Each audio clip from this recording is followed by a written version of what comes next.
Hello there, this is Dwayne Robinson of Dwayne's Custom Baits. A little intro about it. I've been making lures since June of 2004. Started when I lived down in Miami, Florida. I was spending too much time at the Bass Pro Shop on the weekends, Friday and or Saturday night. So much so that some people thought I actually worked there. They was asking me all the time, "Excuse me, would you mind giving me a hand?" And of course, I did. Just the type of person I am. But I got somebody help me out. I started out with just 3 different lures. Be honest with you, I don't remember the Fluke and the Cinco style bait. I don't remember what the third one was right now because I don't even make it anymore. But I did get 10 5-gallon buckets of plastic, so 50 gallons of plastic. And a buddy of mine thought I was crazy. He's like, "What are you going to do if you don't sell no lures?" I said, "Well, I won't be buying any for a while." But let me just say I'm going way past that. And then I moved back to southwestern part of Virginia in Pound, Wise County, Virginia. Guys liked what I had. "Hey, can you make one of these? Can you make one of these? Can you make one of these?" And I went all the way up to 62 different baits. And I cut it back now down to 46 that I sell quite often.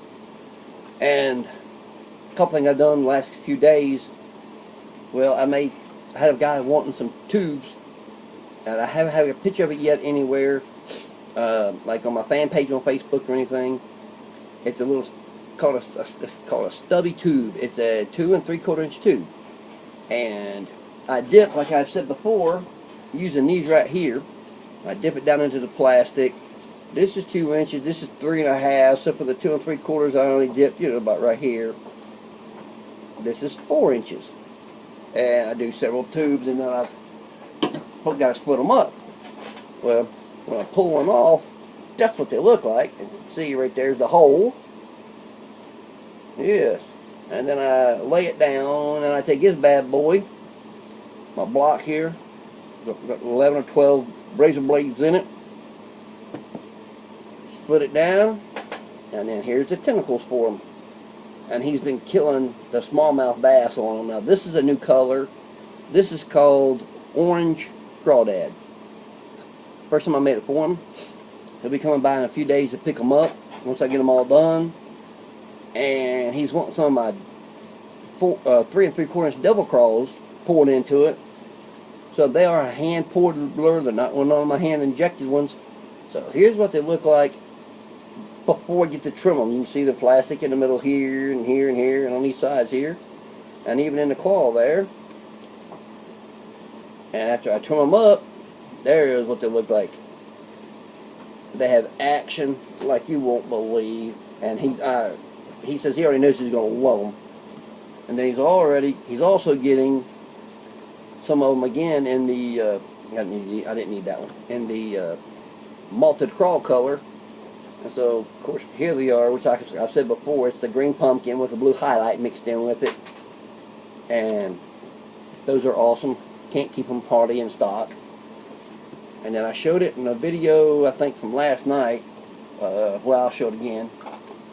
This is a hand-poured 3.5 inch swimming dragon, which is like the brush hog, baby brush hogs.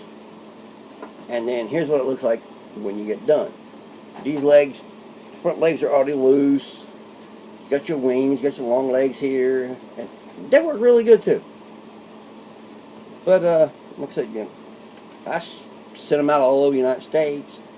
The biggest bass on my lures is a little over 16 pounds. That was the last I heard. It's called a Lake Baccarat, Mexico.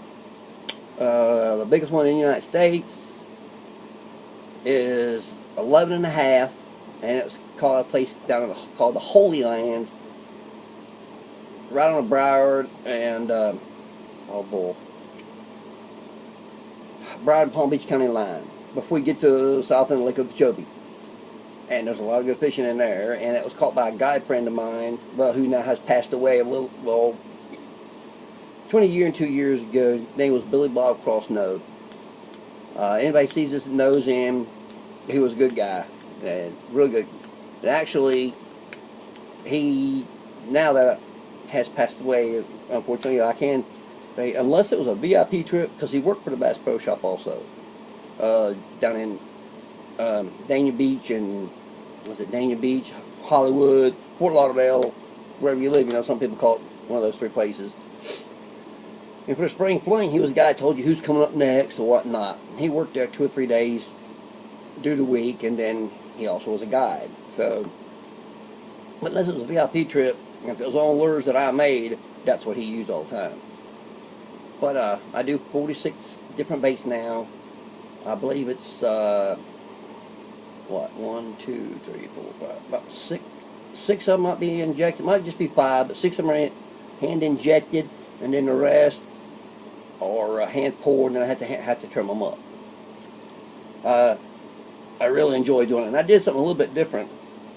Normally, when I do the punk rock that I showed last night, it's more straight up and down like this, and a couple of them I did for myself to see how I liked it. It don't go cut straight up and down. I started cutting it and then zigzagged it some, and just for a little change, I was like, "Ooh, I kind of like that. That looks pretty good." But like I said, I've been making lures since June of 2004, so 12 years and a month. No, I meant June, yeah. So, and I've got customers all across the United States, and some new ones now. I've got to do some lures and pumpkin seed and watermelon worms, laminated, and my 16-inch worms, and also my 12-inch straight worms. It's like a big finesse worm. It's like a Magnum finesse worm. It's actually bigger than Zoom's Magnum. I think theirs is 7. This thing's 12 inches long. It's really good. It's really good. And he's out west. He says people out there don't normally use big baits. He wants to give it a try. And I also got to do them in a Bama bug. Is what it is.